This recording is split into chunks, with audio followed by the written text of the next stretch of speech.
Well, up first on the show today, our focus is on the UK and London. Our UK's Health Minister Matt Hancock said that a new variant of the coronavirus associated with faster spread had been identified in southeast England. He also said that the World Health Organization had been notified and that UK scientists were doing detailed studies on this new variant that has emerged, in fact, on all the variants. And he said that there was nothing to suggest it caused worse disease or that vaccines would no longer work.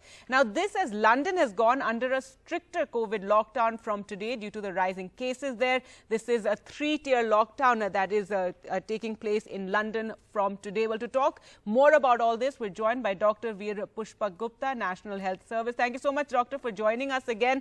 First and foremost, about this new variant that has been talked about that has led to a wider spread of the disease. I believe there are a lot of sensational headlines around that. But tell us, what do you know right now? And what are the scientists they're saying? Yes, thank you for having me on the show once again. Look, viruses and bacteria evolve. They evolve against the mechanisms that they attack with. They evolve against the medicines that we use against them. So it's not abnormal to see a new variant coming out. Of course, it's making headlines because COVID is a worldwide pandemic right now. But every virus that we have seen in history has evolved over time and has had various variants. In fact, there have been 25 mutations of the coronavirus since it started in Wuhan, China. So this particular variant is known as N501, and it's a variant that is that's seeing a change in the spike protein. So, I mentioned before on your show that the spike protein is so important for coronavirus to attach onto the cells of the lungs. And so it looks like this new variant is giving COVID a sort of a mutation in the spike protein to try and evade the defenses that we have set up in terms of vaccination, in terms of drugs. But it's too early to be seen whether any of those things would be majorly effective for the virus to be more dangerous. I think it's very early to make that call. Right, and as the minister said that the WHO has been notified, and also that it will not affect the vaccine, and that's very important for them to say this because the vaccine program has just about begun in the UK.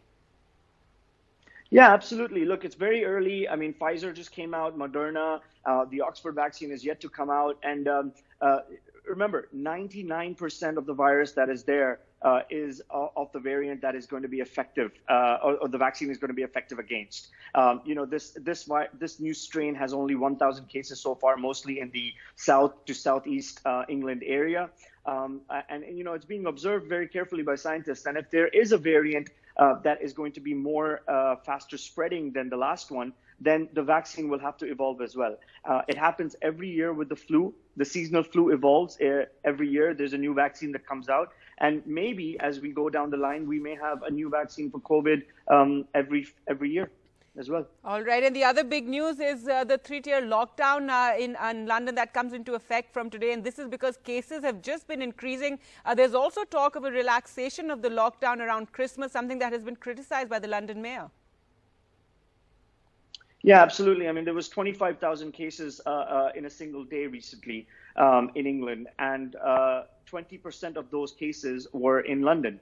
So, if other areas are already in Tier 3 lockdown, there's no reason that London should not be, especially if it's leading the way in terms of cases. But yes, this 5-day relaxation of rules around Christmas has been debated a lot in England and in the media.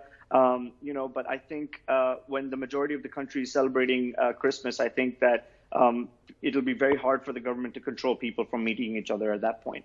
And that is always the fear for health workers, at least for all of you, that people are fatigued by this lockdown, by coronavirus, this whole year, in fact, and all the restrictions. So they do need some cheer in their life. But at the same time, even here in India, we've seen how festive season can lead to a spike in cases. Yeah, absolutely. I think one has to feel for all the frontline staff that have been working so efficiently and tirelessly throughout this pandemic. And now they're going to be on call in the front line during Christmas as well. So I hope that people can take it seriously and actually think about the frontline staff when they go and meet people and stick to the rules and the bubbles that have been made by the government. Right, and finally, before we let you go, what is the latest on the Oxford vaccine? When are you expecting the go-ahead will be given? Because we've been hearing that it could be around Christmas time, and we're hoping that in India here, perhaps following that, there may be an emergency use authorization. Yeah, I mean, look, everybody's waiting for the Oxford vaccine because it is, as I said, it's going to be the answer for most governments for mass inoculation, at least in the Western world. I think it's going to be a cheap alternative to the Pfizer and the Moderna vaccine.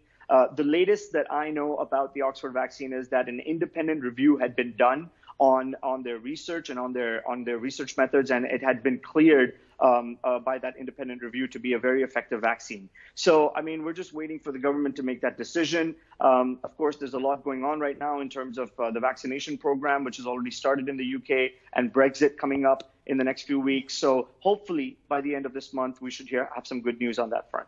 All right, it's going to be a very eventful year end for the UK. Thank you so much, Doctor, for joining us on the show.